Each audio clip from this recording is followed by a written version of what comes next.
In the ancient city of Athens, not far from the hustle of the agora, lived a man named Cleanthes, a laborer by day, a thinker by night. He wasn't born into wealth, nor did he command armies or palaces. What he did have was a curious mind, and one powerful idea that changed his entire life.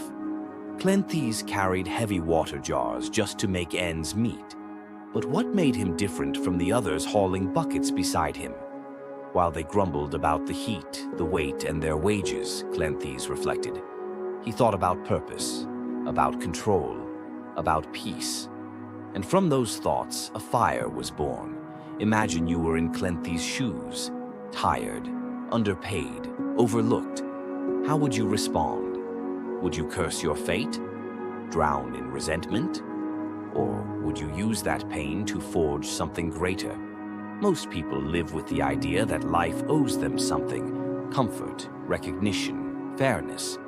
But philosophy, especially Stoicism, teaches the opposite, that life promises nothing, and yet gives us everything we need to grow. What if, instead of resisting the struggle, you welcomed it? What if every setback was secretly a teacher? This is what Cleanthes learned and later taught. You see, Cleanthes didn't let hardship break him. He let it shape him. As he studied under Zeno, the founder of Stoicism, he realized that while he couldn't control the weight of his buckets, he could control the weight of his thoughts. That's when the real transformation began. Stoicism isn't about being emotionless. It's not about acting like a robot. It's about clarity, focus, grace under pressure, and most of all, understanding what is within your power and what is not. Picture it like this. You're standing in the middle of a storm. You can't stop the rain or the wind or the thunder, but you can control how you stand in it. Do you panic or do you plant your feet and face the storm? This is the heart of Stoic thinking, and it applies just as much today as it did thousands of years ago. In today's world, we're bombarded by images and ideas telling us what we should be: richer, faster, better looking, more successful. But all of this noise pulls us away from what really matters: inner stillness. One Stoic exercise Cleanthes practiced, and one you can try, is called negative visualization. Imagine losing something you value: your job, your health, a loved one.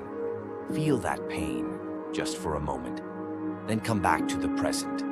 Suddenly, everything feels like a gift again. This isn't morbid, it's freeing, because when you expect nothing, everything becomes precious. This is why the Stoics, from Cleanthes to Marcus Aurelius, didn't wait for perfect conditions.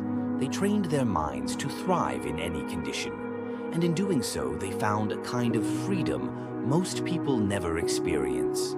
It's not about denying emotion. It's about not being ruled by it.